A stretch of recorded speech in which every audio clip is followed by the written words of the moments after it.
और मशरिक़ वस्ता से इस वक्त बड़ी खबर आ रही है। आपको बता दें कि मशरिक़ वस्ता में हलचल एक बार फिर से तेज हो गई है, क्योंकि जिस तरह से गजा की जंग चल रही थी, इसके बाद आप देखिए कि गजा में जंगबंदी का ऐलान जरूर ट्रंप की कोशिशों के बाद किया गया, लेकिन पूरे तौर से इजराइल ने इस पर अमल नहीं किया और एक तरह से जंगबंदी का जो माहिदा था वो कहीं ना कहीं इजराइल ने अपनी तरफ से तोड़ा है।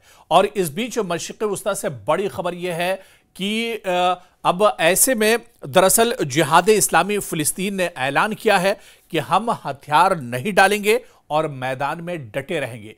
यानी एक बड़ा इशारा है कि हमास हथियार डालने नहीं जा रहा है, क्योंकि जो पिछले दिनों डील हुई थी उस डील में यह तय हुआ था कि हमास अपने हथियार डालेगा, इलाके से दस्तबरदार होगा और हमास अभी इस तरह की कोई कार्रवाई अंजाम नहीं देगा।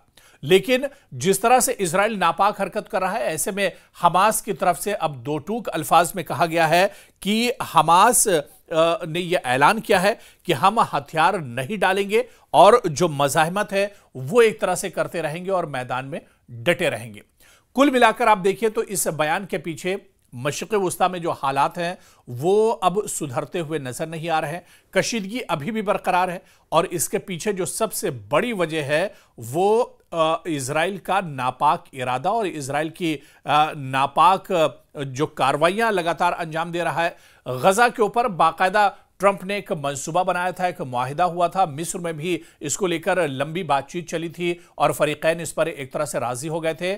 लेकिन जिस तरह से हमास ने पहले मंशा जाहिर की थी कि इजराइल की नीयत पर भरोसा नहीं किया जा सकता है, ठीक वैसा ही मशरिक़ वस्ता में हुआ है। और आप देखिए कि एक तरफ मुआहिदा होता है और दूसरी तरफ इजराइल लगातार बेगुनाहों का कत्लेआम करता रहता है। इजराइल लगातार अपने हमले गजा पर एक तरह से जारी रखता है। गजा के बाद आप देखिए कि मगरबी किनारे को निशाना बनाया गया। उसके बाद अब हालात इतने ज्यादा खराब हुए कि लबनान में भी अब लगातार हमले इजराइल की तरफ से किए जा रहे हैं। तो मशरिक़ वस्ता में हालात कुल मिलाकर अगर आप देखिए तो अभी भी बहुत अच्छे नहीं है। हालात अभी भी एक तरह से कशीदा बने हुए हैं और इसके अलावा आप देखिए कि तनाव लगातार बढ़ता जा रहा है। और जो बयान जिहाद इस्लामी फिलिस्तीन की तरफ से आया है, जो ऐलान इसकी तरफ से किया गया है कि हम हथियार नहीं डालेंगे, मैदान में डटे रहेंगे। दरअसल यह बयान उस वक्त आया है जब इजराइल लगातार गजा पर हमले जारी रखे हुआ है। इजराइल की तरफ से छापेमार कार्रवाइयां लगातार की जा रही हैं।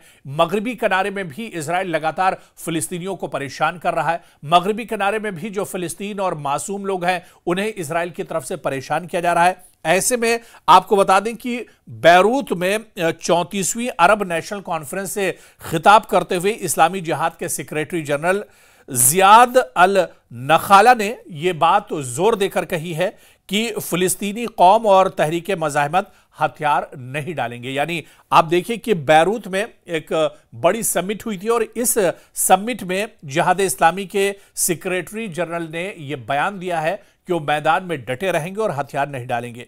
जियाद ने यहां कहा कि ऑपरेशन तूफान अल अक्सा फिलिस्तीनी काज को खत्म और एक नए मशरिक़ वस्ता के नापाक मंसूबे के जवाब में किया गया है।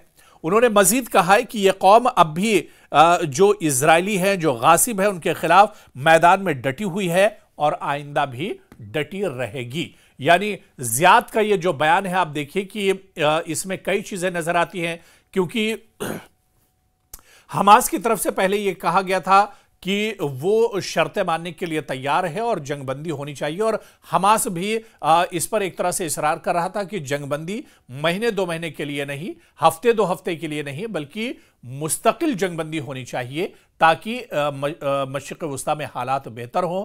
गजा जो पूरी तरह से तबाह बर्बाद हो चुका है, यहां पर भी हालात अब पटरी पर लौटकर आने चाहिए। लेकिन इजराइल ने पहले तो हामी भरी और उसके बाद अपने बात से ही पलट गया। और यह पहली बार नहीं है। आप देखिए कि पिछले 2 साल में जिस तरह से हमास और इजराइल के दरमियान जंग जारी रही, इजराइल लगातार गजा पर हमले करता रहा। इस बार बीच में कई बार जंगबंदी हुई, लेकिन इस जंगबंदी को इजराइल ने हमेशा अपनी तरफ से तोड़ा है और बातचीत जो है वो एक तरह से नाकाम हुई है। और यही वजह कि हमास इस बार बात मानने के लिए तैयार नहीं था। हमास दरअसल इजराइल पर भरोसा नहीं करता है। हमास को ये बिल्कुल शक था, ये यकीन था कि जंगबंदी का मुआहिदा तो होगा लेकिन इजराइल इस जंगबंदी को तोड़ देगा। और एक बार फिर से वही शक इजराइल का यकीन में बदल गया है कि पहले इजराइल मुआहिदा करता है, डील करता है और उसके बाद इस डील को तोड़ देता है और अचानक हमले शुरू हो जाते हैं। कुछ ऐसा ही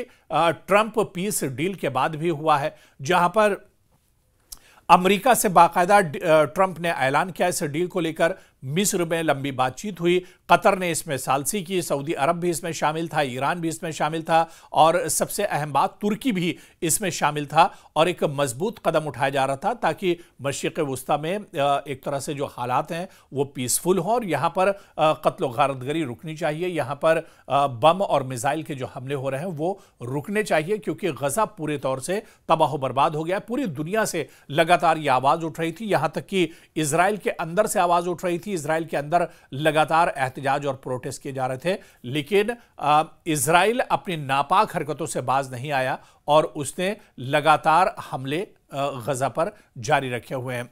कुल मिलाकर अगर देखा जाए, अब जो बयान एक तरह से जिहाद इस्लामी फिलिस्तीन ने ऐलान किया है या उसकी तरफ से जो बयान आया है कि वो मैदान में डटे हुए हैं और मुकाबला करने के लिए तैयार हैं, वो हथियार नहीं छोड़ेंगे। उनका यह मानना है कि इजराइल अपने वादे से एक बार फिर से मुकर गया है, इजराइल एक बार फिर से उसकी जो बदनीयती है वो सामने आ गई है, तो ऐसे में अब वो भी हथियार नहीं डालेंगे और मैदान में डटे रहेंगे।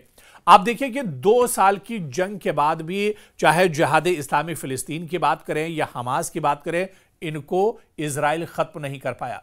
इजराइल ने साल 2023 में जब यह जंग शुरू हुई थी अक्टूबर में, उस वक्त बिन्यामिन नेतन्याहू ने कहा था कि हम हमास का नामो निशान जमीन से मिटा देंगे, नेस्तो नाबूद कर देंगे, इन्हें एक तरह से सफह हस्ती से खत्म कर देंगे। लेकिन 2 साल के बाद क्या हुआ कि लाखों लोग गजा में मारे गए, पूरा गजा जो शहर है वो तबाह बर्बाद हो गया, लेकिन हमास का बाल बिका नहीं हुआ। हमास आज भी जिंदा है, हमास की एक्टिविटीज आज भी मौजूद हैं, हमास आज भी लगातार आईडीएफ के खिलाफ कार्रवाई कर रहा है, इजरायली जो सिक्योरिटी फोर्सेस हैं उनके खिलाफ एक तरह से कार्रवाई कर रहा है, लेकिन वो हमास को इजराइल खत्म नहीं कर पाया। और आप देखिए कि पूरी दुनिया आज इजराइल पर हंस रही है कि एक सुपर पावर इजराइल, जिसके पास लेटेस्ट हथियार है, सब कुछ उसके पास मौजूद है, लेकिन उसके इजराइल के पकड़े हुए जो लोग हमास के पास मौजूद थे, जिन्हें हमास ने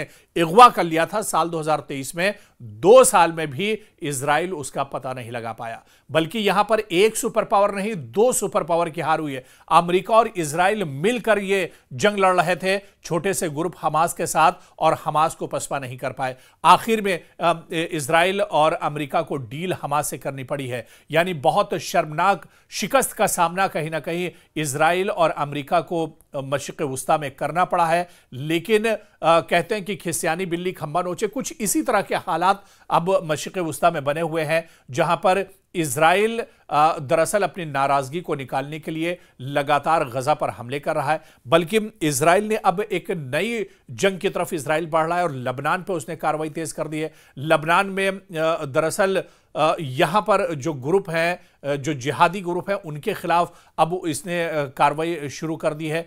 तो कुल मिलाकर देखा जाए, मशरिक़ वुस्ता में हालात एक बार फिर से एक तरह से चिंगारी लगी हुई है और बड़ी आग यहां पर कभी भी भड़क सकती है। और जिस तरह से जिहाद इस्लामी फिलिस्तीन का बयान आया है, हमास का जिस तरह से बयान आया है, हूसी जिस तरह से पूरे इलाके में एक्टिव है, ईरान जिस तरह से अपने तेवर दिखा रहा है, ऐसे में आने वाले दिनों में मशरिक़ वुस्ता में इजराइल की परेशानियां और ज्यादा बढ़ती हुई नजर आ रही हैं।